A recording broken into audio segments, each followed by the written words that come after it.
Livro O Seu Dinheiro, de Howard Dayton, Parte 4. Capítulo 12. O único investimento garantido. Olá, seja muito bem-vindo aqui. Eu sou Débora Fernandes e se você gosta desse conteúdo, já deixe o seu like, curta aqui embaixo para a gente saber que esse é um assunto que interessa e possa produzir mais materiais como esse. Compartilhe também com alguém que você sabe que vai ser importante essa informação sobre finanças. É sempre útil, pode ser útil para alguém próximo de você. E inscreva-se no canal para não perder conteúdos importantes que podem edificar a sua vida. Capítulo 12. O único investimento garantido. Tinha 28 anos de idade quando esbarrei no único investimento totalmente garantido que existe. Comecei a participar de um café da manhã semanal com vários homens de negócio e fiquei impressionado pela astúcia e energia deles. Mas, acima de tudo, fui atraído por suas qualidades de vida. Naquele tempo, era sócio de um restaurante bem-sucedido. Estava casado com minha maravilhosa esposa e morávamos em uma casa confortável. Tinha tudo o que achava que poderia me dar felicidade e um senso de realização, mas não tinha nenhum dos dois. Faltava algo. Fiquei surpreso ao ouvir esses homens falando abertamente da fé que depositavam em Deus. Frequentara a igreja de forma regular durante o meu crescimento, no entanto, nunca ouvira sobre a possibilidade de um relacionamento pessoal com Jesus Cristo. Um amigo descreveu como eu poderia iniciar esse tipo de relacionamento com o Senhor. Compartilhou várias verdades bíblicas que eu não entendera anteriormente. Primeiro, Deus o ama e deseja que você o conheça. Deus criou seu povo à sua própria imagem e deseja um relacionamento íntimo com cada um de nós. Meu amigo chamou minha atenção para duas passagens. Porque Deus amou o mundo de tal maneira que deu seu Filho unigênito, para que todo o que nele crê não pereça, mas tenha a vida eterna. João 3:16. Eu, Jesus, vim para que tenham vida e a tenham em abundância. João 10:10. Quando meu filho Matthew estava no primeiro ano, desenvolveu um desejo ardente de ganhar a corrida de 100 metros rasos que haveria na escola. Ele só falava sobre isso durante os 2 meses seguintes, mas havia um problema. Bob Dykes, seu colega de classe, era mais rápido que Matthew. Finalmente chegou o dia. Primeiro eles correram os 50 metros e Bob venceu Matthew com facilidade. Nunca me esquecerei quando Matthew veio até mim com lágrimas nos olhos pedindo: "Papai, por favor, ore para eu vencer a corrida dos 100 metros. Eu tenho que ganhar." Meu coração ficou apertado enquanto concordava com ele. Ao ser dada a largada, Matthew arrancou com rapidez. Na metade da corrida, ele distanciou-se do restante dos colegas e venceu. Fiquei louco de alegria. Eu pulava e gritava. Jamais experimentara tamanha empolgação. Então, ocorreu-me o quanto amava meu filho. Embora amasse outras pessoas, não as amava o suficiente para entregar meu filho à morte por elas. Mas é assim que Deus, o Pai, ama você. Ele deu Jesus Cristo, o seu único filho, para morrer por você. Segundo, estamos separados de Deus. Deus é santo, o que quer dizer que Ele é perfeito e não terá um relacionamento com ninguém que não seja também perfeito. Meu amigo perguntou-me se eu havia alguma vez pecado, feito qualquer coisa que me desqualificasse de ser perfeito. Muitas vezes admiti. Ele explicou-me que todas as pessoas pecaram e que a consequência do pecado é a separação de Deus. Pois todos pecaram e carecem da glória de Deus. Romanos 3:23. O problema são os seus pecados. Por causa deles, vocês estão separados de Deus. Por causa dos seus pecados. Deus virou o seu rosto de vocês e não ouve mais o que vocês pedem. Isaías 59:2.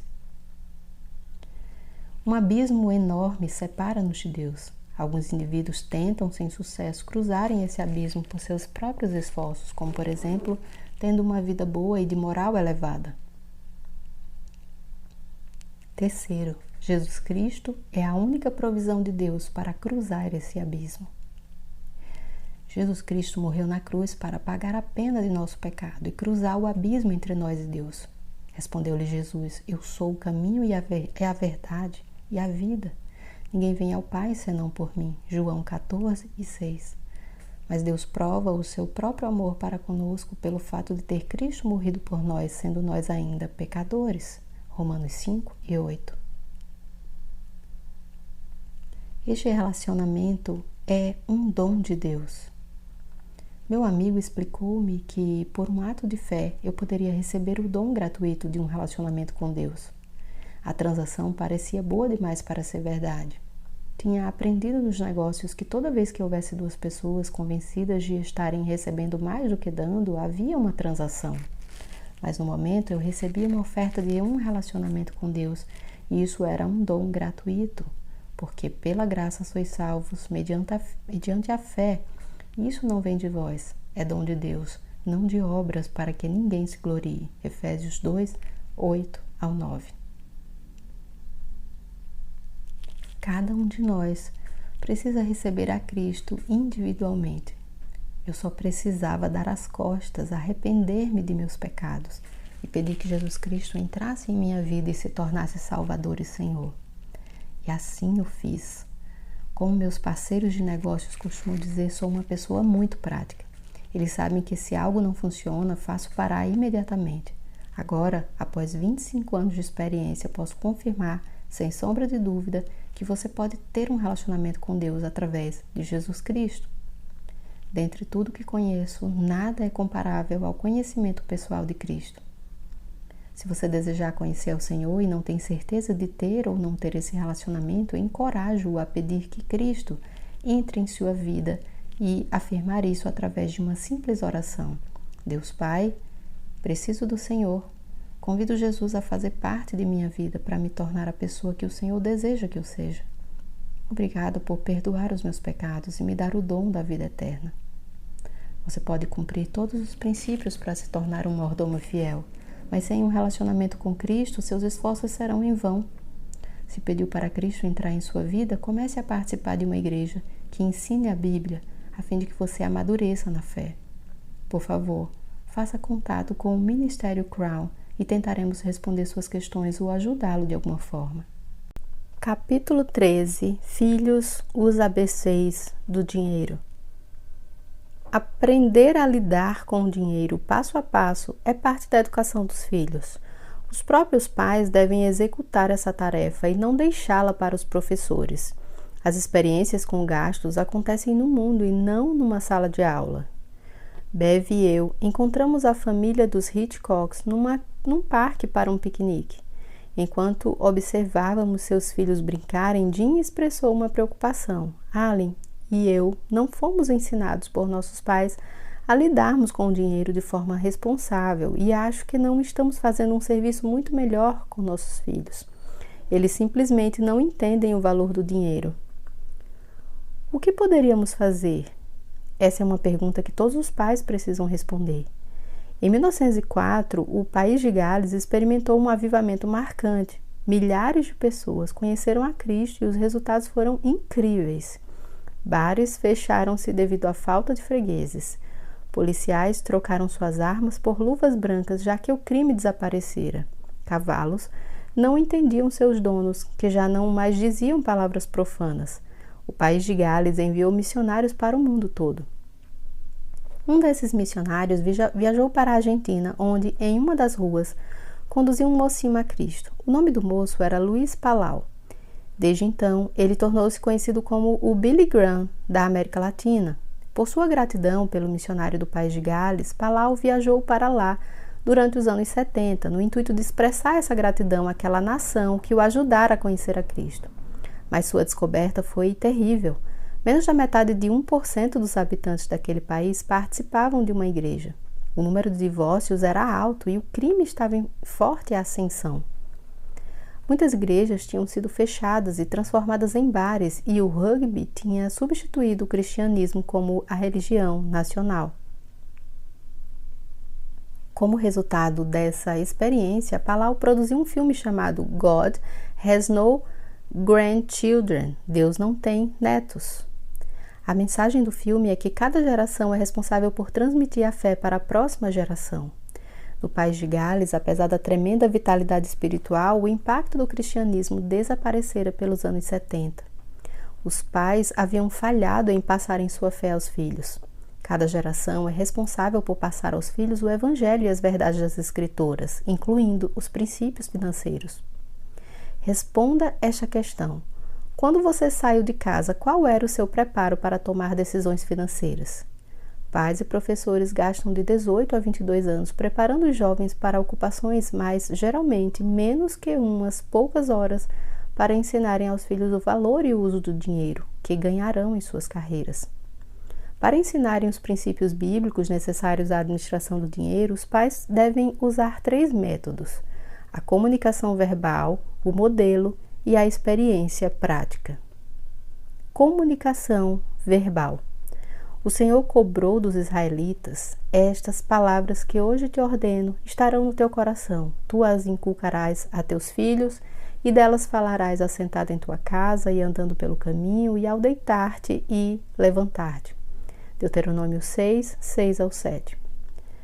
Devemos instruir com palavras nossos filhos nos caminhos do Senhor, mas eles precisam de mais do que instrução verbal, precisam de um bom exemplo.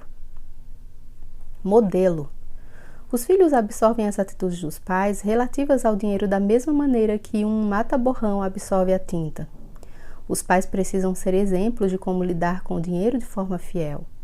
Paulo reconheceu a importância do exemplo quando falou: sede meus imitadores, como também eu sou de Cristo, 1 Coríntios 11, 1. O Senhor usou ambas as técnicas, deu-nos a Bíblia, sua palavra escrita, e enviou também o modelo perfeito, Jesus Cristo, para demonstrar como deveríamos viver. Lucas 6:40 é uma passagem desafiadora para os pais, ao dizer que todo aquele, porém, que for bem instruído, será como o seu mestre. Uma outra forma de dizer isso é que podemos ensinar aquilo em que cremos, mas apenas reproduzimos quem somos. Precisamos ser bons modelos. Experiências práticas. Os filhos precisam receber oportunidades de aplicarem o que têm aprendido e visto. Há experiências de ensino que beneficiam os filhos na área de gerenciamento do dinheiro, a arte de gastar com sabedoria e de se ganhar dinheiro, o valor do trabalho. Experiências na aprendizagem do gerenciamento do dinheiro. Aprender a administrar o dinheiro deve ser parte da educação dos filhos. Os próprios pais precisam dar esse ensino e não delegá-lo a professores, porque as experiências com gastos acontecem fora das salas de aula. Considere 5 áreas onde isso pode ser possível. Renda. Tão logo a criança chegue na idade escolar, deve começar a receber uma renda para lidar com ela. Os pais precisam decidir se querem dar-lhe uma mesada ou se preferem que o filho ganhe o dinheiro com serviços. Escolha a alternativa mais apropriada a você. O valor da renda irá variar de acordo com fatores como a idade da criança e a habilidade para ganhar. No entanto, o valor não é tão importante quanto a responsabilidade de gerenciar o dinheiro. Em primeiro lugar, essa é uma experiência nova e a criança fará alguns erros. Não hesite em deixar que a lei das consequências naturais siga seu próprio curso. Você será tentado a ajudar o Joãozinho quando ele gastar toda a sua renda no primeiro dia, numa compra pouco sábia. Você não vai gostar do fato de que ele terá que passar o resto da semana sem todas as outras coisas que ele quer ou talvez de que precise. Não o livre da situação. Os erros dele serão seu melhor professor. Os pais devem estabelecer limites e oferecer conselho na forma de se gastar dinheiro, mas seu filho deve ter liberdade de escolha. Restrições excessivas apenas reduzirão suas oportunidades de aprender pela experiência. Os primeiros centavos e moedas deixarão uma impressão duradoura. Todo domingo pela manhã costumava sair de bicicleta com meu filho Matthew, para comprar-lhe um pacote de seus chicletes preferidos. Apesar de meu conselho constante, o pacote inteiro era consumido no mesmo dia. Quando Matthew começou a receber sua mesada, decidimos que ele teria que comprar seus chicletes. Nunca me esquecerei de seu olhar doloroso ao sair da loja com sua primeira compra. Papai, gastei todo o meu dinheiro com meus chicletes, explodiu ele. Aquele pacote foi racionado com carinho e durou mais de uma semana. Os pais devem aumentar devagar a mesada conforme o filho cresce em sua habilidade e demonstra sabedoria nas formas de gastar. Orçamento. Quando os filhos começam a receber uma mesada, ensine-os a fazer um orçamento. Comece com um sistema simples que consiste de 3 caixas, cada uma rotulada por categoria: dar, economizar e gastar.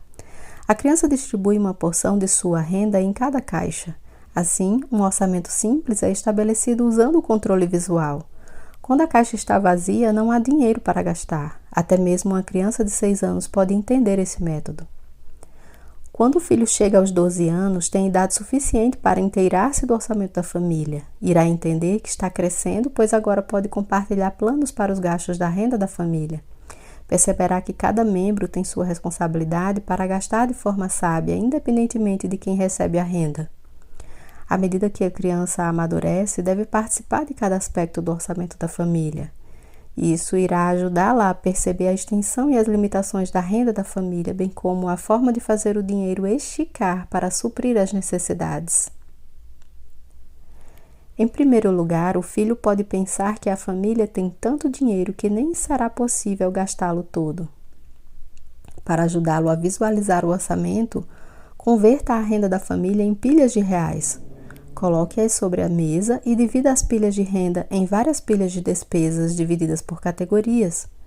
Como as crianças têm uma percepção abstrata, é sempre difícil para elas entenderem os números. Os reais trarão uma forma mais fácil para a criança entender o orçamento da família. Durante o treinamento do orçamento, ensine seu filho a se tornar um consumidor sábio. Ensine a ele as habilidades para comprar, para distinguir as necessidades dos desejos e a fina arte de esperar no Senhor pela provisão. Previna seu filho sobre a influência poderosa da propaganda e o perigo da compulsão para gastar. Quando a criança tornar-se adolescente, pare de dar mesada, a não ser que ele apresente um orçamento que demonstre a maneira como ele gastou e o dinheiro na semana passada. Contribuição. O melhor tempo para estabelecer o hábito pessoal de contribuir é quando seu filho é novo. É bom que a criança contribua uma quantidade daquilo que ganha para uma necessidade que possa ser visualizada. Uma criança pode entender, por exemplo, o impacto de sua dádiva quando ela é usada na construção do novo prédio da igreja ou na compra de alimentos para uma família carente conhecida dela. O Dr. Richard Halverson, que foi capelão do Senado americano, deu a seu filho Chris essa rica bênção enquanto ainda era criança. Através de um ministério para crianças necessitadas, Chris e seu irmão davam dinheiro para sustentar um órfão coreano chamado Kim, que tinha perdido a visão e um braço durante a Guerra da Coreia. O pai o ensinou a imaginar que Kim fosse seu irmão adotivo. Numa época de Natal, Chris comprou uma gaita para Kim. Foi a primeira posse pessoal de Kim. Ele cuidou com carinho do presente recebido do Chris e aprendeu a tocá-la muito bem. Hoje Kim é um evangelista e em sua apresentação do evangelho usa sua gaita também. Ao ser treinado para dar enquanto ainda era criança, Chris experimentou o valor de suprir as necessidades dos outros e de ver Deus mudando vidas como resultado da dádiva fiel. Quando seu filho for adolescente, uma viagem missionária com a igreja ou família para um país em desenvolvimento pode ser uma experiência muito poderosa. Uma exposição direta à pobreza degradante pode dar início a uma vida inteira de doações aos necessitados. Recomendamos também um período para a família, a cada semana, para a dedicação das dádivas da semana ao Senhor. É importante que os filhos participem desse tempo de dedicação e adoração. Quanto mais os filhos estiverem envolvidos com seus pais na administração apropriada do dinheiro, melhores serão os seus hábitos quando forem adultos. Economia e investimento. O hábito de economizar deve ser estabelecido assim que o filho receber uma renda. Abrir uma poupança para ele nesse período ajudará. À medida que a criança amadurecer, você deve mostrar a ela os vários tipos de investimento, bolsas, debêntures, imóveis e etc. Ensine a seus filhos os benefícios dos juros acumulados. Se adquirirem esse conceito e se tornarem pessoas que economizam fielmente, eles desfrutarão da estabilidade financeira quando adultos. Os pais precisam demonstrar a economia economizando de uma forma que afete e beneficie diretamente os filhos. Um bom exemplo são as férias da família. Use um gráfico a ser preenchido pelos filhos para que possam acompanhar o progresso das economias da família. Os filhos devem ter tanto um plano de economia a curto prazo quanto outro a longo prazo. Quanto mais novo o filho, mais importantes serão os objetivos atingíveis a curto prazo. Ele não entenderá sobre economia para a educação futura ou aposentadoria, mas ficará empolgado com a economia para um brinquedo pequeno. A economia a longo prazo para a educação, para o primeiro carro, etc., deve ser uma exigência. Alguns pais acham que é um fator motivador para os filhos se eles acrescentarem a mesma quantia à dos filhos para a poupança de longo prazo. Dívida. É importante também ensinar o custo do dinheiro e como é difícil livrar-se das dívidas.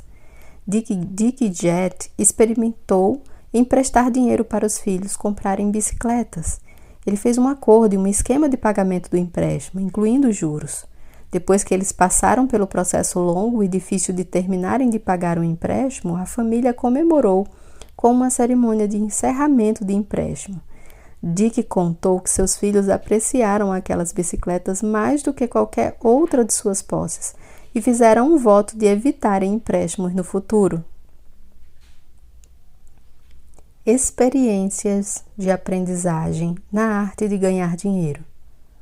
Como o trabalho é um elemento essencial para se tornar um mordomo fiel, os pais têm a responsabilidade de treinarem cada um dos filhos no reconhecimento do valor do trabalho e nos hábitos apropriados de trabalho.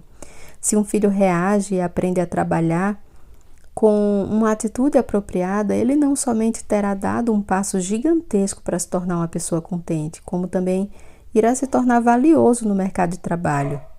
Experiências de aprendizagem na arte de ganhar dinheiro. Como o trabalho é um elemento essencial para se tornar um mordomo fiel, os pais têm a responsabilidade de treinarem cada um dos filhos no reconhecimento do valor do trabalho e nos hábitos apropriados de trabalho.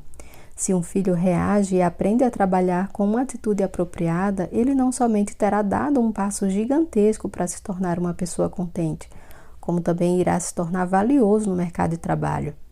É difícil de se encontrarem bons empregados. De forma clara, os filhos precisam aprender a dignidade e o hábito do trabalho. Há 4 áreas a serem consideradas nesse treinamento.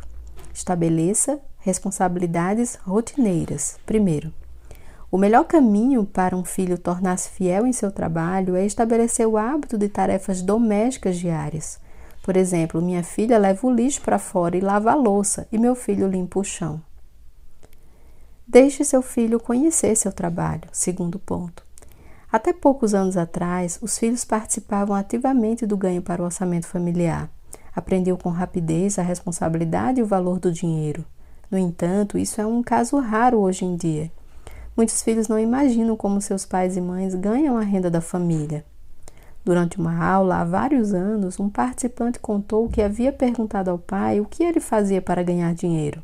Eu faço dinheiro, respondera o pai. Por muito tempo, achei que meu pai literalmente produzisse notas de reais. Minha mãe perguntava a ele quanto dinheiro pintou essa semana. Eu achava que ele era realmente um artista capaz de produzir todas aquelas letras e desenhos minuciosos. Uma forma importante de ensinar o valor do dinheiro é mostrar aos filhos os meios utilizados pelos pais para ganharem a vida. Se seus filhos não podem fazer uma visita a seu serviço, pelo menos gaste um tempo para explicar-lhes como é o seu trabalho.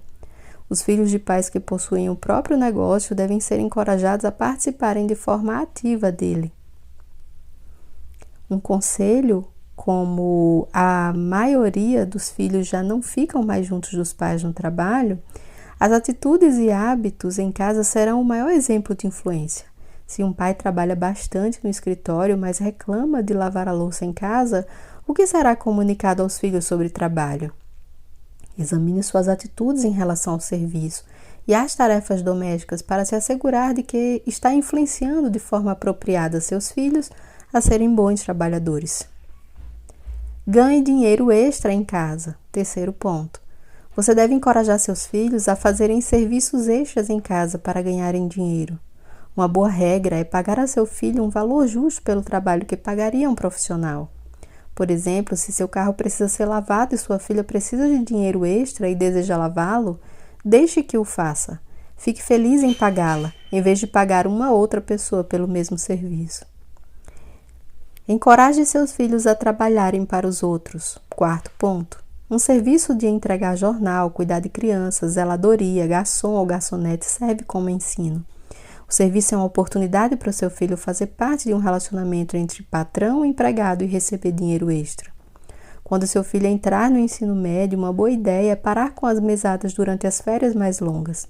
Isso o motivará a ganhar o próprio dinheiro através de um trabalho de férias. Além disso, alguns estudantes conseguem manter um serviço de meio período durante o período das aulas. Ao ensinar um filho a valorizar o trabalho, o objetivo é construir a disciplina do seu caráter. Um filho que trabalha com uma atitude apropriada será mais satisfeito como indivíduo. Ele crescerá respeitando mais o valor do dinheiro e os requisitos para se ganhá-lo. Dependência, perigo e destruição. Os pais de nosso país gastam menos tempo com seus filhos que os pais de quase todos os outros países do mundo.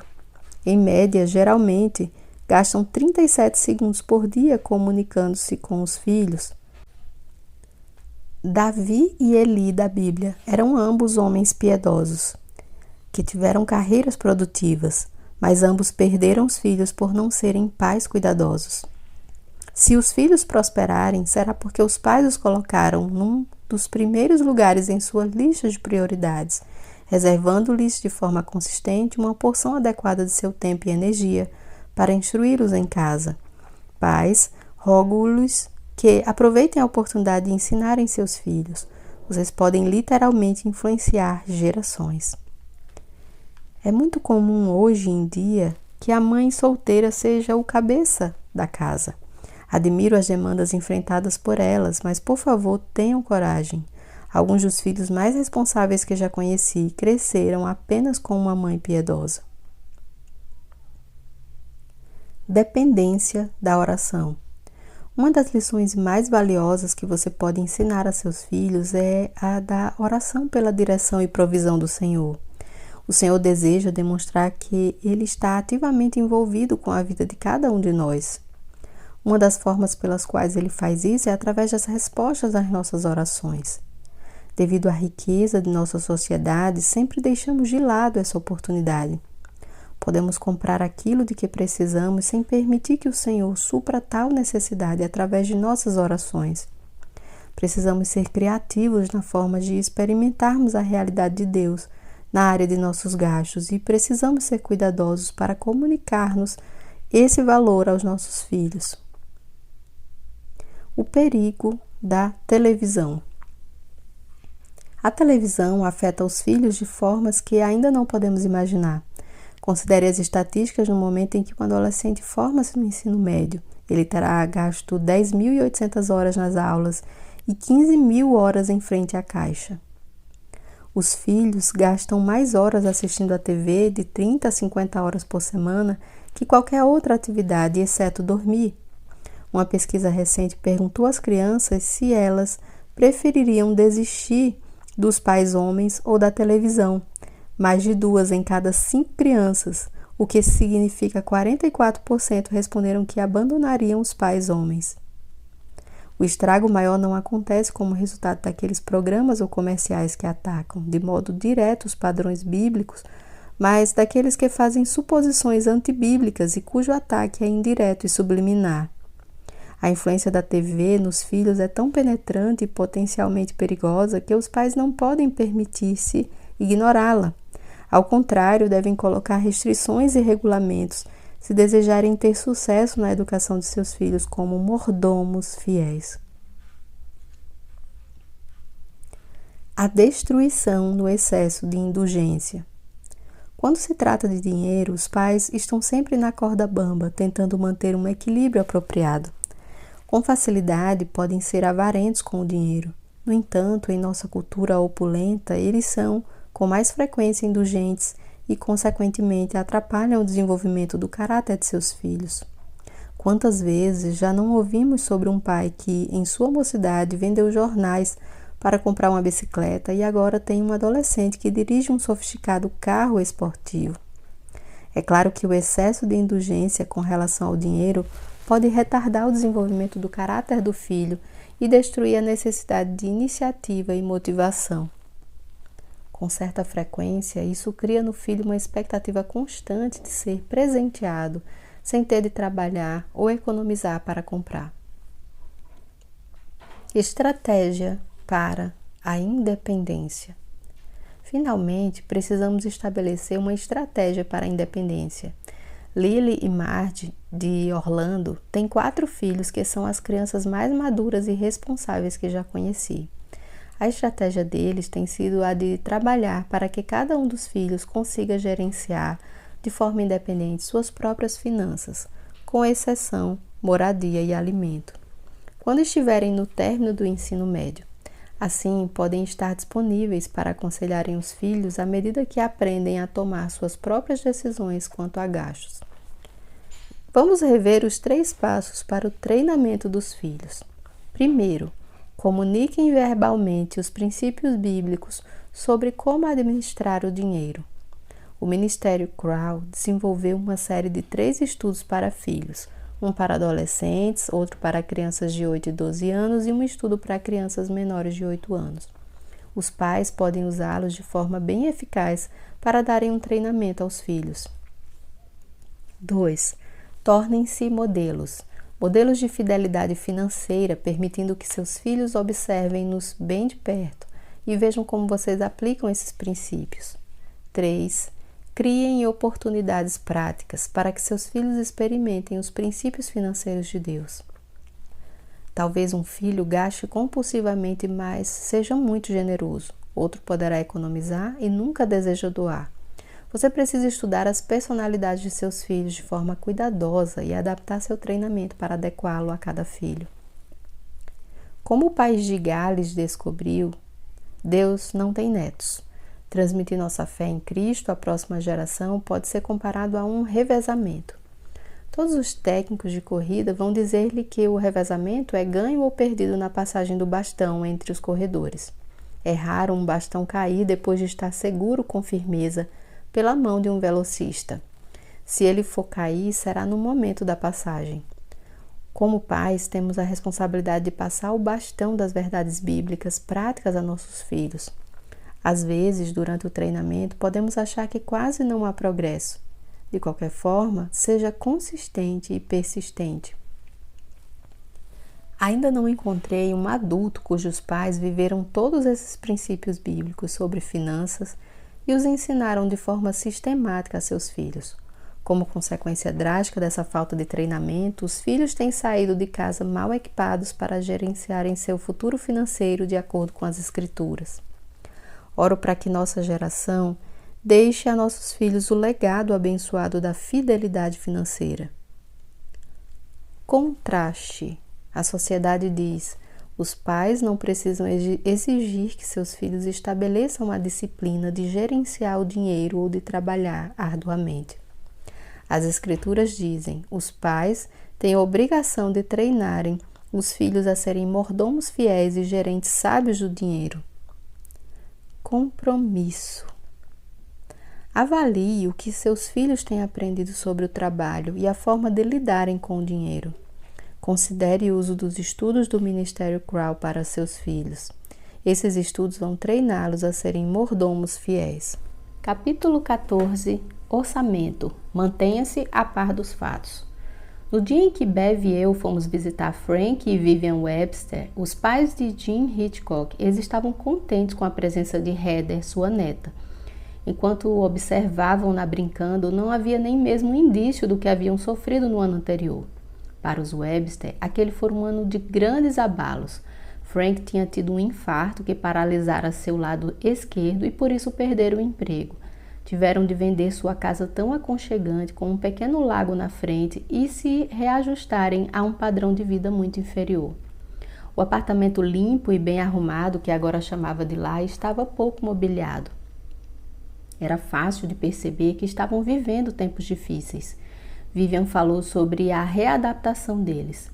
Temos ficado admirados em perceber como podemos viver sem muitas coisas.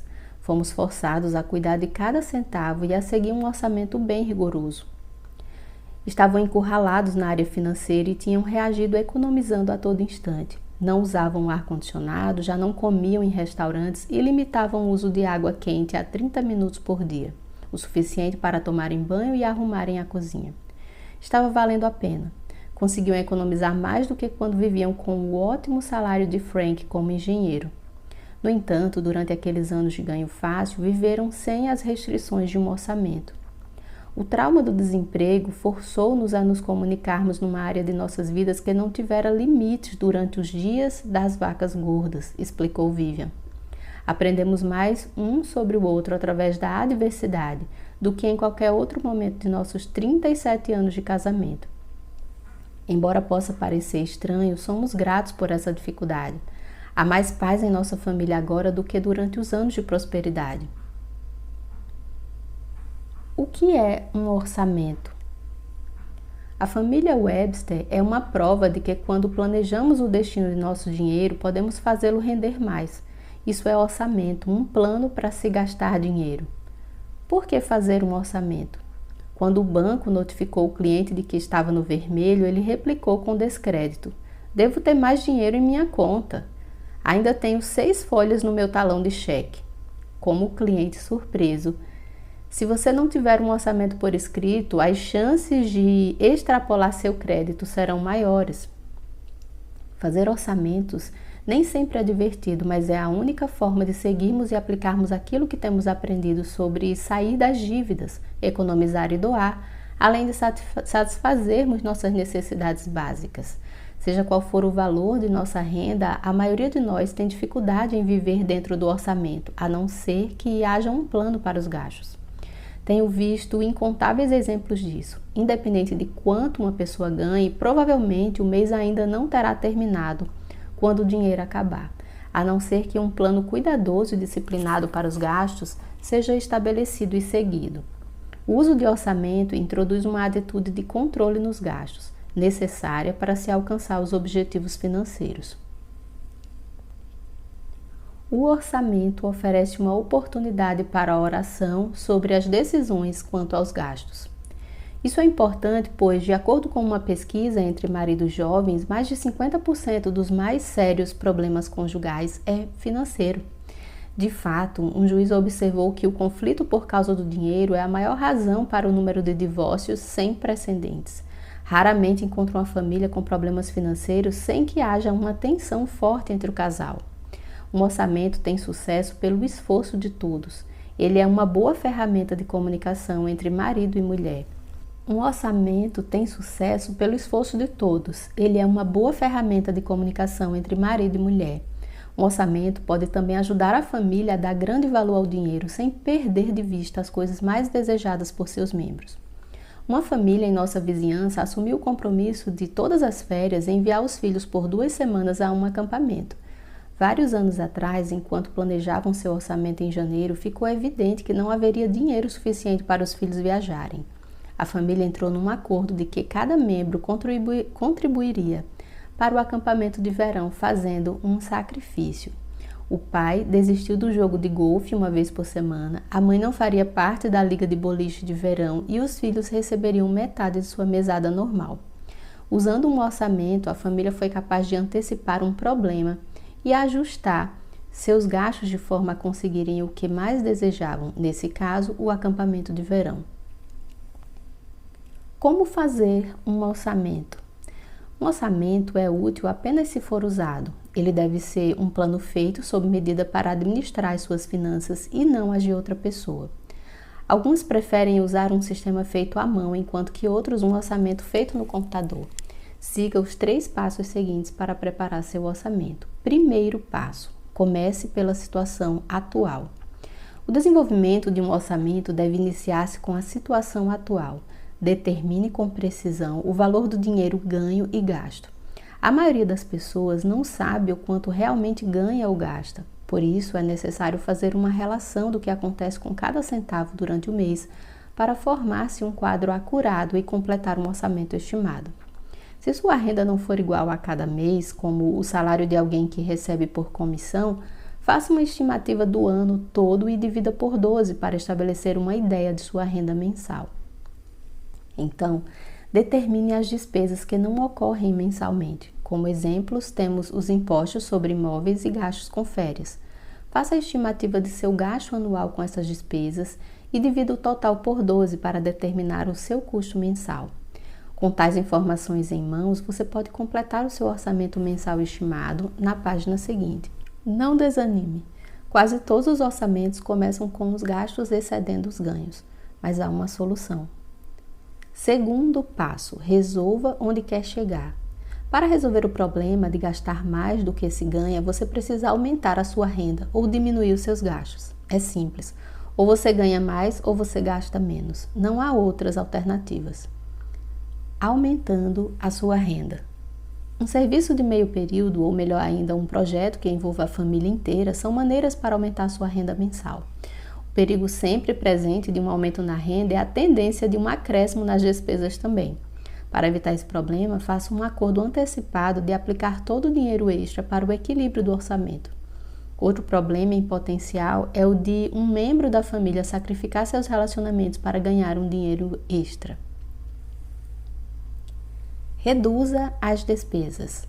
Meu pai trabalhava no ramo de hotéis durante minha infância e adolescência. Possuía um pequeno resort na Flórida que agradava muito os turistas.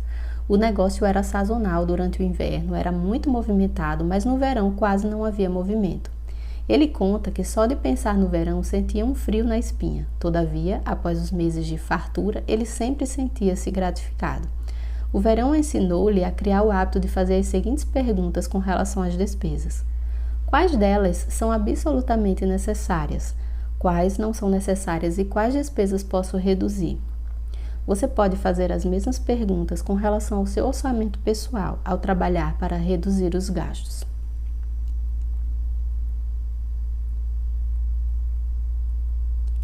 Apresentamos a seguir algumas estimativas que irão ajudá-lo a avaliar suas despesas maiores. As porcentagens podem variar dependendo do custo de sua moradia, tamanho de sua família e renda. Quando você exceder o valor máximo de uma determinada categoria, deve ficar atento e avaliar com cuidado seu gasto na categoria em questão. Moradia, 25% a 38%, alimentação, 10% a 15%, transporte, 10% a 15%, seguro, 3% a 7%, dívidas, 0% a 10%, entretenimento e recreação, 4% a 7%, vestuário, 4% a 6%, poupança, 5% a 10%, saúde, 4% a 8%, diversos, 4% a 8%, escola, material, 5% a 10%, investimentos, 15%. Considere essas sugestões para gastar com mais sabedoria. Moradia. Compre uma casa mais antiga que você possa melhorar com seu próprio trabalho. Pode comprar também uma casa de tamanho modesto, apropriada às suas necessidades hoje, com uma planta que possa ser aumentada para suprir as necessidades futuras. Considere um apartamento. É mais barato e envolve responsabilidades menores, cuidado com jardim, manutenção e etc. Se você puder, fazer os consertos e manutenção, tais como jardinagem, dedetização, pintura e limpeza do carpete, economizará uma quantia substancial. Diminua alguns gastos com o uso de aquecedor, ar-condicionado, luzes e aparelhos elétricos. Alimentação. Prepare o cardápio da semana. Faça então uma lista dos ingredientes do cardápio e compre de acordo com a sua lista. Isso irá ajudá-lo a planejar uma dieta nutricional balanceada e evitará o impulso na hora da compra, além de perdas de alimentos. Faça compras uma vez por semana. Cada vez que vamos às compras para alguma coisinha, sempre acabamos comprando uma outra coisinha também. Descarte a comida pronta, que traz embutido em seu preço o trabalho caro da mão de obra. Deixe os filhos e o cônjuge faminto em casa quando for às compras. Quanto menos desvio da lista, melhor. Almoçar fora sempre fura o orçamento. Um almoço preparado em casa e levado para o serviço ajudará o orçamento e a silhueta. Reduza o uso de descartáveis. Pratos, copos e guardanapos de papel custam caro. Transporte. Se for possível viver com apenas um carro, esta será a maior economia na área de transporte. Compre um carro usado barato e use-o até que os consertos comecem a ficar caros. Quanto menor o carro, mais econômico. Você gasta cerca de 35 centavos de dólares por ano em manutenção por cada meio de quilo do seu carro. Faça você mesmo a manutenção rotineira do seu carro, troca de óleo, lubrificação, etc. A manutenção regular prolongará a vida do seu carro. Vestuário. Faça uma lista escrita das roupas necessárias. Compre os itens da lista nos períodos de promoção em lojas que tenham preços bons e nas de roupas de segunda mão. Compre roupas básicas cujo estilo irá durar mais do que as roupas da moda. Não compre muitas roupas. Selecione uma ou duas cores básicas para o seu guarda-roupa e compre conjuntos que combinem com elas. Compre roupas de tecido que possam ser lavadas em casa. Aquelas que precisam ser lavadas em tinturarias têm manutenção dispendiosa. Seguros. Selecione o seguro com base em suas necessidades e em seu orçamento. Compare os preços entre as 3 melhores companhias de seguro. Elevar a franquia reduzirá de forma substancial os preços do prêmio. Procure uma agência de seguros boa que seja recomendada por amigos. Uma agência de qualidade trará economia a você. Saúde. Pratique a medicina preventiva. Seu corpo permanecerá saudável se você dormir o número de horas suficiente, fizer exercícios e for bem nutrido. Faça higiene bucal apropriada para a saúde de seus dentes e para reduzir a conta com o dentista também. Procure médicos e dentistas que cobrem preços razoáveis e sejam competentes, recomendados por amigos. Entretenimento e recreação. Planeje suas férias em períodos fora da alta estação e escolha lugares perto de casa. Ao invés de buscar entretenimento caro, procure alternativas criativas como fazer piqueniques ou explorar parques do estado com entrada franca.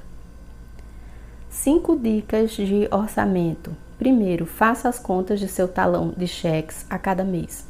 2. É bom ter uma conta separada, onde você possa depositar todos os meses o valor daquelas contas que não são mensais.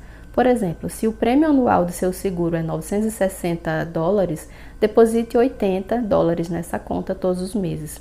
Isso irá assegurar o dinheiro disponível quando chegar o dia desse pagamento. 3. Somos treinados a pensarmos em meses. Para entendermos melhor o impacto de uma despesa, calcule o custo anual. Por exemplo, se você gasta $6 por almoço a cada dia, multiplique $6 por 5 dias da semana e por 50 semanas por ano. O total será de $1.500 para almoços. Fazer o cálculo ao ano mostrará o custo verdadeiro das despesas que parecem sem consequências. 4. Controle a compulsão. A compulsão vai desde a compra de itens grandes, como automóveis, até os pequenos, como ferramentas. Toda vez que sentir o impulso para comprar, coloque na lista de impulsos e ore sobre a compra durante vários dias. Enquanto faz isso, geralmente o impulso passa. 5. É sábio, tanto para os maridos quanto para as esposas, incluírem uma quantia de dinheiro para cada um no orçamento. Ambos devem receber um valor para gastarem da forma que lhe aprouver. A mulher poderá participar de seu hobby preferido e o marido poderá jogar golfe quando quiser, contando que não extrapolem tais quantias. Isso evitará muitas discussões. Terceiro passo: não pare. A tentação mais frequente é parar de fazer o orçamento. Não faça isso. De fato, muitas pessoas acham difícil começar um orçamento sozinhas. Se você ainda não fez parte de um grupo pequeno do Ministério Crow, desafio a começar. No ambiente de um grupo pequeno, você será encorajado a prestar contas para progredir nos princípios bíblicos financeiros. Lembre-se de que um orçamento é apenas um plano para usar o seu dinheiro. Ele não funciona por si só. Cada área de seu orçamento deverá ser revista com regularidade para que você mantenha o controle de seus gastos. A verdadeira riqueza se consegue com sabedoria e bom senso. Conhecer e entender a vida é a melhor maneira de acumular muitas riquezas e dar à sua família tudo de que ela necessita. Provérbios 24, 3-4. Haverá frustrações ao longo dos anos, mas um orçamento, se for usado da maneira apropriada, economizará milhares de reais para você. Ele vai ajudá-lo a economizar e a ficar fora das dívidas. Mais importante ainda, ele ajudará os maridos e esposas a se comunicarem numa área que é a causa de muitos conflitos conjugais. Compromisso. Mantenha uma lista cuidadosa de todos os seus gastos durante 30 dias para determinar a sua situação atual. Depois disso, planeje um orçamento apropriado para sua renda e objetivos pessoais. Use-o. Capítulo 15. Padrão de vida. Como devemos viver? Fui convidada a participar do segundo aniversário de um evento muito especial, o dia em que os Hitchcocks alcançaram seu objetivo de se livrarem das dívidas. 2 anos mais tarde, eles sentiam-se tão gratos pela nova liberdade e, mais importante, pelo fato de seu casamento estar mais forte. Embora tivesse sido uma luta para eles e várias vezes tivessem estado à beira de desistirem, o lucro da salvação do casamento era muito alto. Eles perseveraram e alcançaram seu objetivo. Alan e Jean agora enfrentavam um desafio novo, pois sua renda era maior que seus gastos. Como deveriam usar o valor excedente? Tinham decisões importantes para tomar. Deveriam mudar-se para uma casa maior ou ficar na casa atual e se esforçarem para quitar o financiamento? Deveriam comprar um carro novo, adotar um estilo de vida mais caro ou continuar economizando e contribuindo mais? A Bíblia não dita um padrão de vida particular para cada pessoa. No entanto, as Escrituras contêm um número de princípios desafiadores que devem ser considerados ao se escolher o estilo de vida. Pense sob a perspectiva da eternidade. Nutra uma perspectiva eterna. Nossa cultura e a mídia implora-nos a nos concentrarmos no imediato. As propagandas persuadem os consumidores a se satisfazerem hoje sem pensar no amanhã. Examine os parágrafos seguintes para entender quão breve é a vida terrena, se comparada à eternidade. Nosso tempo momentâneo na Terra é apenas um ponto na linha temporal da eternidade, mas temos a oportunidade de influenciarmos a eternidade pela forma como lidamos com o dinheiro hoje. Temos não somente o privilégio de juntarmos tesouros para nós mesmos no céu, bem como a oportunidade de gastarmos nosso dinheiro para influenciarmos pessoas a estabelecerem uma vida com Jesus Cristo. O fato de adquirirmos uma perspectiva eterna e valores eternos terá um profundo impacto em sua decisão quanto ao que fazer. Moisés é um bom exemplo. Estude Hebreus 11, 24 e 26 de forma cuidadosa. Pela fé, Moisés, quando já homem feito, recusou ser chamado filho da filha de Faraó, preferindo ser maltratado junto com o povo de Deus a usufruir prazeres transitórios do pecado, porquanto considerou o opróbrio de Cristo por maiores riquezas do que tesouros do Egito, porque contemplava o galardão.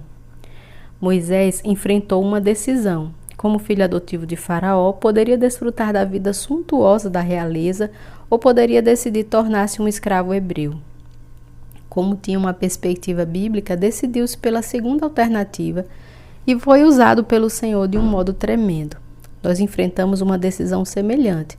Tanto podemos viver com uma visão em direção à eternidade, como podemos focalizar apenas no mundo presente. Você alguma vez já retornou a um lugar que conhecera enquanto criança? Uma vez, visitei um campo onde costumava jogar na idade de 12 anos. Lembrava-me dele como um campo enorme, circundado por uma cerca altíssima. Fiquei chocada ao perceber o quanto ele era pequeno. Ou você se lembra de desejar tanto uma determinada coisa que quase conseguia senti-la? Mas hoje a coisa é diferente, não significa nada para você. Acho que vamos experimentar algo semelhante depois que chegarmos ao céu. Muitas coisas que parecem tão importantes para nós no momento tornar-se-ão insignificantes à luz da eternidade. Encorajo você a ler Money, Possessions and Eternity, Dinheiro, Posses e Eternidade, de Randy Alcorn. É um estudo poderoso e motivador sobre a vida, sob a perspectiva eterna. Você é um peregrino. As Escrituras nos falam sobre nossa identidade e sobre nosso papel na terra. Em primeiro lugar, somos cidadãos do céu e não da terra, Filipenses 3 e 20. Em segundo lugar, somos embaixadores de Cristo aqui na terra, 2 Coríntios 5 e 20. E em terceiro, somos forasteiros, estrangeiros e peregrinos aqui na terra, Hebreus 11 e 13. Pedro escreveu: insisto que, como estrangeiros e peregrinos no mundo, vocês se abstenham dos desejos carnais que guerreiam contra a alma. 1 Pedro 2:11. O peregrino não é um colonizador, mas sim um viajante, com muita consciência de que o acúmulo excessivo de coisas pode distraí-lo de alcançar seu alvo ou destino. As posses materiais têm valor para o peregrino, apenas se facilitarem sua missão. O peregrino é um viajante que escolhe seus bens de forma estratégica e olha para a maioria deles como empecilhos que retardariam sua viagem ou a impossibilitaria. É claro que muitos de nós nos tornamos colonizadores no sentido temporal, vivendo em casas e possuindo mobília e desenvolvendo negócios. Não há nada errado nisso, mas precisamos cultivar a mentalidade de desprendimento dos peregrinos, a filosofia do viajante de levar pouca bagagem. Adquira só os bens que o capacitem a realizar o chamado de Deus para a sua vida.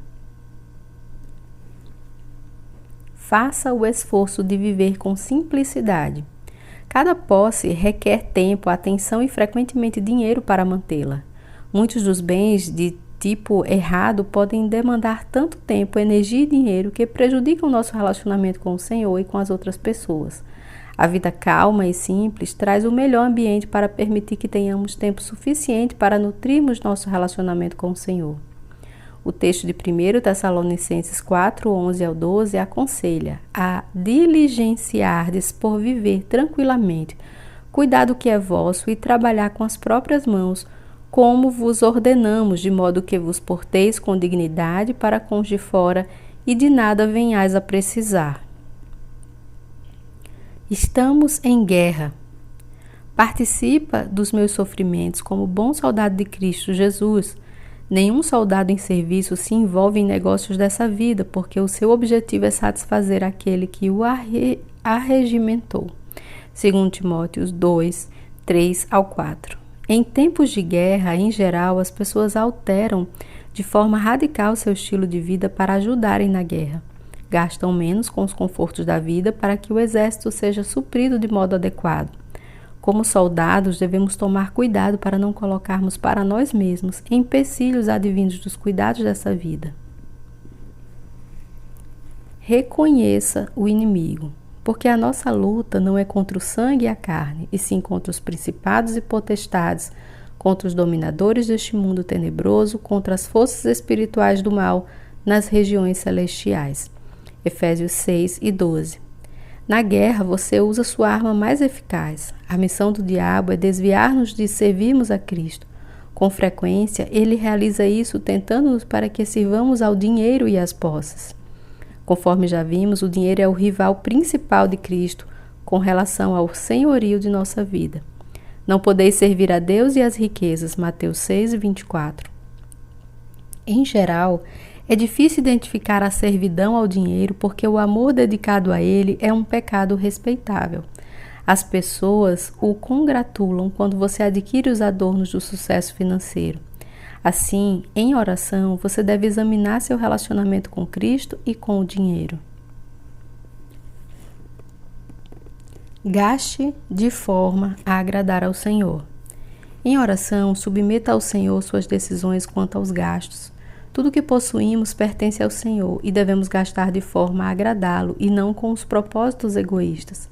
Buscar a direção do Senhor para os gastos não significa que jamais gastaremos para alguma coisa que não seja nossa necessidade básica. O entretenimento, atividades de lazer apropriadas e o descanso são importantes, pois tudo que Deus criou é bom e, recebido com ações de graças, nada é recusável. 1 Timóteo 4:4. Não desperdice seus bens.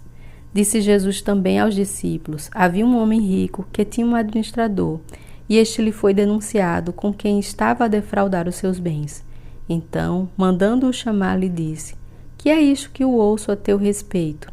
Presta conta da tua administração, porque já não podes mais continuar nela. Lucas 16:1-2. Examine-se a si mesmo. Você gasta de forma frívola ou frequentemente desperdiça seus bens? Não se compare aos outros. Algumas pessoas costumam fazer comparações para justificarem seus gastos maiores do que o devido. Muitos sofreram nas finanças porque tentaram, sem sucesso, igualar-se aos outros. Alguém certa vez falou: não é possível ficar no nível dos outros. Quando se está para alcançá-los, eles reformam a casa e vão mais fundo ainda nas dívidas para comprarem mais coisas. Se você é abastado, seu estilo de vida deve basear-se na convicção de que o Senhor deseja que você tenha um certo padrão de vida, que não seja necessariamente ditado pelo máximo de que você dispõe. Se eu tivesse um pouco mais só para...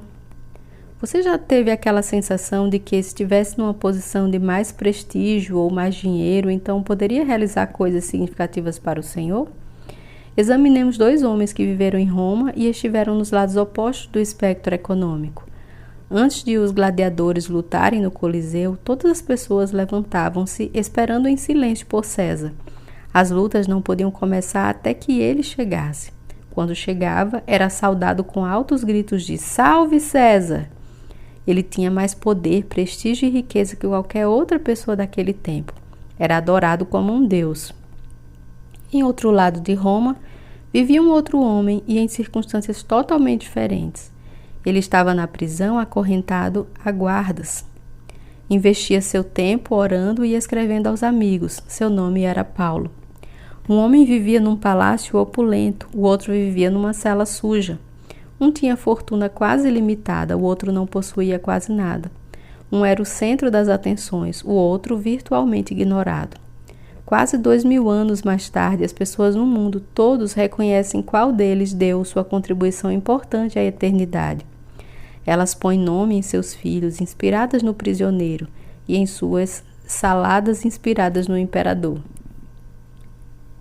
Ser usado por Cristo de forma significativa nada tem a ver com uma posição alta ou grandes riquezas, mas tem tudo a ver com o desejo de permitir que Cristo se torne seu Senhor. Não se conforme a este mundo. Romanos 12:2 inicia com a ordem: e não vos conformeis com este século. A versão amplificada diz: não vos conformeis com este mundo. Esta era enquadrado e adaptado aos seus costumes externos e superficiais. Vivemos em uma das culturas mais opulentas já vistas pelo mundo e somos bombardeados constantemente com propagandas manipuladoras, caras, cujo propósito é induzir a gastarmos dinheiro. Os publicitários, em geral, enfatizam mais a importância da imagem que da função. As propagandas de carro, por exemplo, raramente focalizam-no como um meio de transporte confiável e de manutenção econômica, mas, ao contrário, projetam a imagem do status ou atração sexual. Reflita sobre os comerciais de TV. Não importa que o produto anuncie roupas, desodorantes, cartões de crédito, carros, bebidas, a mensagem comunicada é a de a vida realizada, bela e sem rugas, que você pode ter se estiver disposto a comprá-la. Infelizmente, essa mídia, que investe com fúria, tem influenciado de uma certa forma a todos nós. George Foch, autor do excelente livro You Can Beat the Money Squeeze, Você Pode Derrotar o Aperto Financeiro, afirma de forma muito capaz que as pessoas compram aquilo de que não precisam com o dinheiro que não possuem para impressionarem pessoas de quem nem ao menos gostam. O gráfico seguinte revela como o estilo de vida artificial gerado pela mídia influencia nossas vidas. A curva inferior representa nossa renda, o que podemos realmente usar para compras. A curva seguinte ilustra o quanto na verdade gastamos. Conseguimos resolver a diferença entre as entradas e saídas através de dívidas que criam escravidão, prisão, pressão financeira e ansiedade. A parte superior do gráfico demonstra o que as propagandas nos dizem para comprarmos. Trata-se da ideia de uma imagem, geralmente um estilo de vida caro, que irá gastar, que garantir a satisfação das necessidades mais profundas do coração humano. Quando desejamos viver esse sonho falsificado e induzido pela mídia, mas não o que podemos sustentar, somos dominados pela insatisfação, inveja e cobiça. Nenhum de nós é imune ao engano dessa mensagem. Recentemente, uma van bonita chamou minha atenção no comercial de TV. Nossa família tem uma perua de segunda mão de 11 anos, pintada num amarelo pouco atraente. Aquela van da propaganda era perfeita para nós, tamanho e cor perfeitos. Até mesmo racionalizei que ela seria bem melhor para o uso no ministério. Encontrei-me gastando meia hora todos os dias olhando os catálogos brilhantes e bonitos, admirando as vans novas nas estradas e sonhando acordado com a possibilidade de dirigir uma van.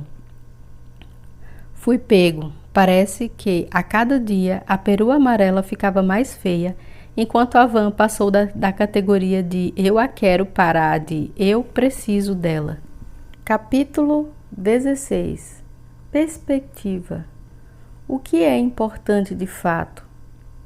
Um jovem chamado Roger Morgan saiu das montanhas do Apalache com o intuito único de fazer fortuna. O dinheiro passou a ser o seu Deus e ele tornou-se milionário. Então a queda da Bolsa de Valores de 1929 e a Grande Depressão reduziram-no à pobreza absoluta. Sem nenhum centavo, foi para a estrada. Um dia, um amigo o encontrou na ponte Golden Gate, fixando o olhar nas águas da Baía de São Francisco, e sugeriu que saísse de lá. Deixe-me sozinho, replicou Roger. Estou tentando pensar. Há algo mais importante que o dinheiro, mas esqueci-me do que é. Roger Morgan esquecera-se ou talvez nunca tenha conhecido a perspectiva bíblica sobre o dinheiro. E é isso que vamos explorar neste capítulo. O dinheiro não traz a verdadeira felicidade. Salomão, autor de Eclesiastes, tinha uma renda anual de mais de 25 milhões de dólares. Morava num palácio que demorou 13 anos para ser construído. Possuía 40 mil estrebarias. Sentava-se num trono recoberto de ouro. Bebia em taças de ouro. O menu diário de sua casa incluía 100 ovelhas e 30 vacas, além dos veados e aves. É óbvio que Salomão estava numa posição em que podia saber se o dinheiro trazia felicidade, e ele não hesitou em dizer que as riquezas não trazem a verdadeira felicidade. A pessoa que ama o dinheiro nunca tem o suficiente. É a velha tolice de pensar que dinheiro traz felicidade. Quanto mais se tem, mais se gasta, a ponto de não sobrar quase nada. Qual é, então, a vantagem da riqueza, a não ser ver o dinheiro fugir rapidamente de nossas mãos? Eclesiastes 5, 10 a 11. Em contraste, a maioria das pessoas crê que é possível comprar a felicidade. O Instituto Americano de Opinião Pública descobriu que 70% dos americanos achavam que seriam mais felizes se pudessem ganhar 37 dólares a mais por semana. Periodicamente, encontro-me ao lado dessa maioria caindo na armadilha do se pelo menos eu tivesse um carro novo, estaria satisfeito. Se pelo menos eu morasse numa casa gostosa, ficaria contente. Se pelo menos eu tivesse um determinado serviço, seria feliz. A lista é sem fim. A Bíblia oferece um contraste grande para essa atitude, conforme disse alguém: o dinheiro comprará uma cama, mas não o sono. Livros, mas não cérebros. Comida, mas não apetite. Uma casa, mas não um lar. Remédio, mas não saúde. Divertimento, mas não felicidade. Um crucifixo, mas não um salvador. O dinheiro é um mal? O dinheiro não é um mal. Ele é moralmente neutro. Ele pode ser usado para o bem, por exemplo, para manter missionários ou construir hospitais, e pode também ser usado para o mal, por exemplo, para o financiamento de drogas e pornografia. Examine 1 Timóteo 6 e 10 cuidadosamente, porque o amor do dinheiro é a raiz de todos os males. A Bíblia não condena o dinheiro em si mesmo, mas sim o mau uso dele ou uma atitude errada com relação a ele. Além disso, particularmente no Velho Testamento, muitas das pessoas piedosas estavam entre as mais ricas do momento. Jó, Abraão e Davi eram todos ricos, mas não permitiam que a riqueza interferisse em seus relacionamentos com o Senhor. De qualquer forma, as Escrituras avisam que as riquezas podem destruir uma vida espiritual frutífera. O que foi semeado entre os espinhos é o que ouve a palavra, porém os cuidados do mundo e a fascinação das riquezas sufocam a palavra e fica infrutífera. Mateus 13 e 22. Além disso, é fácil para os ricos virarem as costas para Deus. Quando eu tiver introduzido o meu povo na terra que mana leite e mel, a qual sob juramento prometi a seus pais, e, tendo ele comido e se fartado e engordado, e houver tornado a outros deuses, e os houver servido, e me irritado e anulado a minha aliança. Deuteronômio 31, 20. Alguém observou certa vez que, para cada 99 pessoas que, embora sejam pobres, permanecem junto a Cristo, é possível que haja somente uma rica que tenha um relacionamento íntimo com Ele. Deve fazer parte da natureza humana agarrar-se ao Senhor quando é óbvio que apenas Ele pode suprir suas necessidades. Uma vez ricas, já não dão valor ao Senhor, porque não precisam mais pensar que têm tanta necessidade dele. Será que os piedosos sempre prosperarão financeiramente? Alguns cristãos adotam um de dois extremos. Uns dizem que se você for espiritual mesmo, tem que ser pobre, porque a riqueza e o relacionamento íntimo com Cristo não podem coexistir. Outros, no outro extremo, creem que se um cristão tiver fé, poderá desfrutar da prosperidade financeira ininterrupta. Um lado do espectro ensina que a piedade pode ocorrer somente no ambiente da pobreza. No entanto, já observamos que o dinheiro é moralmente neutro e que pode ser usado para o bem ou para o mal. No Velho Testamento, o Senhor estendeu a recompensa da abundância aos filhos de Israel quando foram obedientes, enquanto que a ameaça da pobreza era uma das consequências da desobediência.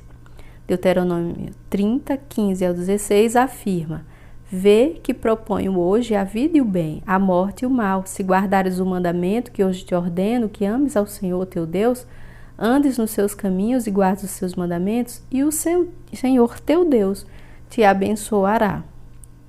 Ademais, o Salmo 35, 27 afirma: O Senhor se compraz na prosperidade do seu servo. Podemos orar também pela prosperidade quando nosso relacionamento com o Senhor for saudável.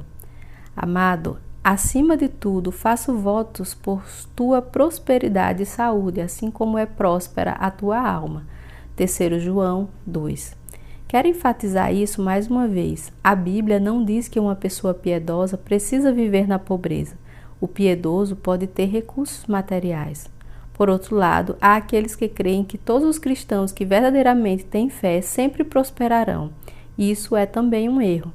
Estude a vida de José. Ele é o exemplo clássico de uma pessoa fiel, que experimentou tanto a prosperidade quanto a pobreza. Nasceu em uma família próspera e então foi atirado em uma cisterna e vendido como escravo por seus irmãos invejosos. Tornou-se um escravo num lar egípcio rico. Potifar, seu senhor, promoveu para chefe dos empregados da casa. Mais tarde, José tomou a decisão certa de não cometer adultério com a esposa de Potifar. Devido a essa decisão, ele foi enviado para a prisão, onde passou alguns anos. No tempo determinado por Deus, José foi elevado à posição de primeiro-ministro do Egito. Examinemos as 3 razões pelas quais os piedosos podem não prosperar. Primeiro, violação dos princípios da Escritura. Você pode estar ofertando com generosidade, mas agindo com desonestidade. Pode ser honesto, mas não cumprir de forma apropriada suas responsabilidades de trabalho. Pode ser um empregado fiel, mas está afogado em dívidas. Você pode não ter nenhuma dívida sequer, mas também não ofertar. Um dos maiores benefícios deste livro é que nós exploramos o que a Bíblia inteira ensina sobre o dinheiro. Aqueles que não entendem todos os requisitos podem negligenciar áreas vitais de responsabilidade. Se sofrem financeiramente, podem tornar-se confusos sobre a razão de sua falta de prosperidade. 2. A construção do caráter piedoso. Romanos 5, 3 ao 4 afirma: a tribulação produz perseverança e a perseverança, experiência. Um exemplo do Senhor desenvolvendo o caráter nas pessoas antes de prosperarem encontra-se em Deuteronômio 8, 16 ao 18. Que no deserto te sustentou com maná, que teus pais não conheceram, para te humilhar e para te provar, e afinal te fazer bem. Não digas, pois, no teu coração: a minha força e o poder do meu braço me adquiriram estas riquezas. Antes te lembrarás do Senhor teu Deus, porque é Ele o que te dá força para adquirires riqueza. O Senhor sabia que os filhos de Israel tinham que ser humilhados antes de poderem lidar com a riqueza. Nosso Pai conhece-nos melhor do que nós mesmos. Em sua sabedoria infinita, Ele sabe exatamente o quanto pode confiar a nós a qualquer momento sem prejudicar nosso relacionamento com Ele. 3. O mistério da soberania de Deus. Hebreus 11, 1 ao 35, alista nomes de pessoas que triunfaram de forma miraculosa através do exercício da fé no Deus vivo. Mas no versículo 36, o escritor chama a nossa atenção de forma abrupta para as pessoas piedosas que viveram pela fé e receberam a aprovação de Deus, mas experimentaram a pobreza. O Senhor escolhe o quanto confiar a cada pessoa. E algumas vezes nós simplesmente não podemos entender ou explicar suas decisões. Vamos resumir: as Escrituras não ensinam nem a necessidade da pobreza, nem a prosperidade ininterrupta. Elas ensinam sim a responsabilidade de ser um mordomo fiel. Por favor, revise o seguinte diagrama e os contrastes entre as três perspectivas. A perspectiva divina da prosperidade. Antes de terminarmos a questão da prosperidade, é importante entender que a perspectiva do Senhor da prosperidade é contrária à de nossa cultura. O Senhor avalia as riquezas verdadeiras baseadas em seu sistema de valor espiritual. Esse contraste é afirmado com mais clareza no livro de Apocalipse. O piedoso pobre é rico na visão de Deus. Conheço a tua tribulação, a tua pobreza, mas tu és rico. Apocalipse 2 e 9. Aqueles que são ricos, mas não desfrutam de um relacionamento íntimo com Cristo, são na verdade pobres, pois dizes: estou rico e abastado e não preciso de coisa alguma. E nem sabes que tu és infeliz, sim, miserável, pobre, cego e nu. Apocalipse 3 e 17. A prosperidade verdadeira vai muito além das posses materiais, o quanto conhecemos a Cristo e a proximidade que mantemos com relação a Ele é que indicam a verdadeira prosperidade. Instruções para os ricos. Você é rico? Às vezes sinto-me rico e às vezes não. Geralmente depende de quem está ao meu lado. A maioria de nós define uma pessoa rica como aquela que tem mais dinheiro do que nós. Mas se compararmos nossos padrões de vida ao de todas as pessoas que já viveram na história, ou mesmo com o restante dos bilhões de pessoas da Terra hoje, a maioria de nós em nossa nação é rica. O Senhor sabia que o rico enfrentaria um perigo espiritual. Assim, as Escrituras oferecem 3 instruções para os ricos do presente século. 1 Timóteo 6 ao 17. Primeiro, não sejam orgulhosos. Exorta aos ricos do presente século que não sejam orgulhosos. 1 Timóteo 6 e 17. A riqueza tende a produzir o orgulho. Durante muitos anos tive 2 veículos. O primeiro era uma velha caminhonete que custava $100. Parecia que ela custava $100. Quando passava com aquela caminhonete pelo caixa rápido do banco, em que não era preciso sair do veículo, sentia-me alguém humilde. Sabia que o atendente iria observar 2 vezes minha conta para ter certeza de que o motorista daquela caminhonete tinha fundos para aquele cheque. Ao receber o dinheiro, ficava muito agradecido. Dirigia sentindo uma canção em meu coração e louvores em meus lábios. Meu outro veículo era um automóvel de segunda mão, bem conservado, que havia custado caro quando novo. Quando ia com esse carro para o banco, parecia ser uma pessoa diferente. Merecia um certo respeito. Já não era tão paciente quando o caixa examinava minha conta e quando recebia o dinheiro não tinha gratidão. A riqueza estimula a presunção. Tiago 1, 9 ao 10 coloca a questão: o irmão, porém, de condição humilde, glorie-se na sua dignidade e o rico na sua insignificância, porque ele passará como a flor da erva. O pobre deve ser encorajado como filho do rei dos reis, enquanto que o rico deve manter-se humilde porque sua vida é curta. Se você for rico, precisa lembrar-se constantemente de ser humilde diante do Senhor e das outras pessoas. 2. Não ponha a confiança em suas posses. Exorta aos ricos do presente século que não depositem a sua esperança na instabilidade da riqueza, mas em Deus, que tudo nos proporciona ricamente para nosso aprazimento. 1 Timóteo 6 e 17. Isso tem sido uma tremenda luta para mim. É fácil confiarmos nos bens materiais que acumulamos, Sei que o dinheiro pode comprar objetos e serviços. Ele tem tanto poder que é fácil ser enganado pelo pensamento de que o dinheiro supre nossas necessidades e oferece segurança. O dinheiro pode tornar-se nosso primeiro amor. Temos a tendência de confiar no que é visível mais do que no Deus vivo que é invisível. É por isso que precisamos lembrar-nos constantemente de andar pela fé e não pelo que vemos. 3. Contribua com generosidade. Que pratiquem o bem, sejam ricos de boas obras, generosos em dar e prontos a repartir, que acumulem para si mesmos tesouros, sólido fundamento para o futuro, a fim de se apoderarem da verdadeira vida. 1 Timóteo 6, 18 ao 19. Conforme sugeri anteriormente, um dos antídotos mais eficazes contra a doença em potencial do amor ao dinheiro é estabelecer a linha de chegada. Determine um valor máximo que você deverá acumular. Depois que tiver alcançado seu alvo, dê o restante para a expansão do reino de Deus. Contraste. A sociedade diz: a riqueza traz felicidade e segurança, e eu posso usá-la para meu próprio conforto da forma que desejar. As Escrituras dizem: a alegria verdadeira está baseada em meu relacionamento com Cristo.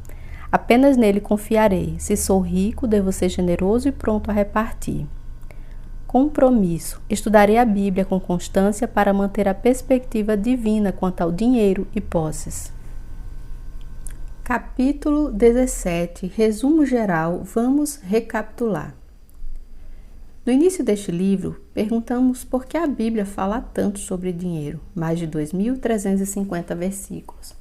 O Senhor sabia que a forma com que lidamos com o dinheiro ajudaria a determinar a intimidade de nosso relacionamento com Ele. O Senhor também queria prover-nos com um projeto para lidarmos com o dinheiro para que fôssemos fiéis nesta área prática da vida. A verdade fundamental para entendermos é que Deus reteve as responsabilidades de propriedade de posses, controle de eventos e provisão das necessidades. Como pessoas, não somos projetadas para arcarmos com essas responsabilidades. No entanto, o Senhor delegou algumas tarefas importantes a nós, como mordomos. Reveja o diagrama da roda e as 8 áreas de nossa responsabilidade. A fidelidade financeira é uma jornada, não perca a coragem. Aplicar os princípios financeiros das Escrituras é uma longa jornada. Ao terminar este livro, suas finanças podem não estar totalmente sob controle. Uma pessoa comum leva pelo menos 1 ano para aplicar a maioria destes princípios. Mais uma vez, desejo encorajá-lo a participar de um grupo pequeno do Ministério Crown. É um ambiente excelente onde se recebe encorajamento e ajuda para a implementação desses princípios. A fidelidade nas questões pequenas é importante. Devido à falta de recursos, muitas pessoas tornam-se frustradas por sua incapacidade de solucionarem problemas financeiros. Lembre-se de tão somente ser fiel com aquilo que você tem, seja pouco ou muito. Alguns desistem logo, abandonam o alvo de se livrarem das dívidas, param de tentar aumentar o valor das poupanças ou das contribuições. A tarefa parece impossível para esses, e pode mesmo ser impossível sem a ajuda do Senhor. Seu serviço é fazer um esforço genuíno, não importa quão pequeno ele possa parecer. Então, deixe o resultado para Deus. Aprecio muito aquilo que Deus disse para o profeta Zacarias, pois quem desprezou o dia dos humildes começos? Zacarias 4 e 10. Não desanime, seja diligente, seja persistente, seja fiel mesmo nas menores questões. Um bom amigo perguntou-me certa vez qual tinha sido a lição mais preciosa que eu aprendera nos grupos pequenos de estudo do Ministério Crown. Tenho tido tempo para refletir sobre a pergunta dele agora. Acho que a lição mais valiosa tem sido a percepção de que preciso rever as Escrituras de forma consistente. Percebi isso no preparo para as aulas. Quando investia pouco tempo estudando a Bíblia durante as semanas anteriores, descobria que eu fora moldado de forma sempre sutil pelas visões da sociedade moderna. Em Romanos 12 e 2, Paulo apresentou esse problema e a solução. E não vos conformeis com este século, mas transformai-vos pela renovação da vossa mente. O único caminho para qualquer um de nós renovarmos nossas mentes, para descobrirmos e preservarmos a perspectiva correta, é expormos a nós mesmos as Escrituras de forma contínua. A Bíblia tem as respostas para os problemas financeiros do sofisticado século XXI. Os princípios eternos das Escrituras são práticos em qualquer cultura e em qualquer país. Contentamento. No início deste livro, falei que um dos nossos objetivos era que você aprendesse a viver contente. Em 1 Timóteo 6 e 8, Paulo apresenta a afirmação desafiadora: tendo sustento e com que nos vestir, estejamos contentes. Observe com cuidado essa passagem. Ela declara que se você tiver alimento e sustento, roupas e abrigo, deveria estar contente. Nossa cultura reescreveu esse versículo da seguinte forma: se você puder ter as comidas mais finas, usar roupas da última moda, dirigir o carro luxuoso do último tipo e morar numa linda casa, na melhor parte da cidade, então será feliz. Nada poderia estar mais longe da verdade. Há 3 elementos para que aprendamos a viver contentes. Primeiro, conhecer o que Deus requer de um mordomo. Segundo, preencher os requisitos fielmente. Terceiro, confiar que Deus fará a sua parte. Se tivermos entendido as responsabilidades de Deus e tivermos sido fiéis no desempenho de nossas responsabilidades como mordomos, podemos viver em contentamento. Nosso Pai Celestial, amado, confiará a nós algumas posses e Ele sabe que elas serão o melhor para nós em qualquer momento em particular, sejam grandes ou pequenas. O contentamento bíblico não deve ser comparado à preguiça, à complacência, à insensibilidade social ou à apatia. Como servimos a um Deus vivo e dinâmico, devemos, como cristãos, sempre progredirmos. O contentamento não exclui a ambição com motivação apropriada. Já descobrimos que Deus deseja que trabalhemos bastante. Creio que deveríamos ter um desejo ardente de sermos mordomos fiéis dos talentos e posses que Ele confiou a nós. O contentamento bíblico é uma paz interior que aceita o que Deus escolheu para a nossa vocação, para a fase da vida e para a situação financeira que estamos vivenciando. Hebreus 13 e 5 enfatiza isso: seja a vossa vida sem avareza. Contentai-vos com as coisas que tendes, porque Ele tem dito: de maneira alguma te deixarei, nunca jamais te abandonarei. O tempo é agora. Embora corra o risco de ser mal entendido por alguns, gostaria de compartilhar uma experiência pessoal que ajudou a moldar minha maneira de pensar e ativou minha paixão por ajudar pessoas a se tornarem financeiramente fiéis. Em 1971, estava sozinho na cozinha de nossa casa. Durante os 2 anos anteriores, havia me concentrado em estudar o que as Escrituras diziam sobre dinheiro. De repente, fui tomado pelo Espírito de Deus e me encontrei prostrado no chão da cozinha chorando. Enquanto estava no chão, o Senhor revelou-me que durante minha vida nossa nação experimentaria um tempo muito difícil na área econômica. Não sei exatamente quando isso acontecerá ou como será, mas creio que Deus deu-nos, de maneira graciosa, um espaço de tempo para nos conformarmos à sua palavra na área do dinheiro. Eu imploro que você aproveite esta oportunidade. Torne-se diligente em seus esforços de se livrar das dívidas. Doe com generosidade, siga o orçamento com persistência e trabalhe como que na presença do Senhor. Em resumo, torne-se um mordomo fiel. Você conhece a estrutura bíblica do gerenciamento do dinheiro, mas conhecê-la é apenas metade do caminho. Você precisa agir em relação a esse conhecimento. Disse Jesus: todo aquele, pois, que ouve estas minhas palavras e as pratica, será comparado a um homem prudente que edificou a sua casa sobre a rocha. Caiu a chuva, transbordaram os rios, sopraram os ventos e deram com ímpeto contra aquela casa, que não caiu, porque fora edificada sobre a rocha. E todo aquele que ouve estas minhas palavras e não as pratica, será comparado a um homem insensato, que edificou a sua casa sobre a areia. E caiu a chuva, transbordaram os rios, sopraram os ventos e deram com ímpeto contra aquela casa. E ela desabou, sendo grande a sua ruína. Mateus 7, 24 ao 27. A chuva, as enchentes e os ventos econômicos estão se juntando para despencarem sobre a casa financeira desta nação. Se você construiu sua casa nos princípios sólidos das Escrituras, sua casa não cairá. Um dos melhores caminhos para mostrar seu amor por sua família e amigos é deixar sua casa financeira em ordem e encorajar outros a fazerem o mesmo. Admiro o esforço que você investiu lendo este livro. Oro para que Ele tenha dado a você uma apreciação maior pelas Escrituras, para que tenha ajudado você a colocar sua casa financeira em ordem e, acima de tudo, para que tenha nutrido o seu amor por Jesus Cristo. Que o Senhor o abençoe ricamente em todo o seu caminho, à medida que você se aproxima dele. E finalizamos este livro maravilhoso.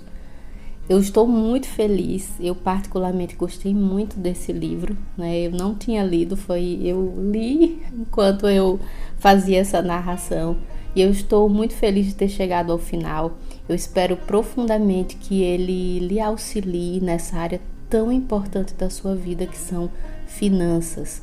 Transmita esse conhecimento para seus filhos, é muito importante para que as crianças já aprendam cresçam com essa cultura de economizar, de ser um mordomo fiel. Agora me conta, o que você achou desse livro? Quais aprendizados você tirou e que você vai levar para a sua vida? Comenta aqui embaixo. E continue consumindo nossos materiais. Aqui embaixo na descrição tem outros que você pode começar a assistir a partir de agora. Um grande abraço, eu fico por aqui, até mais.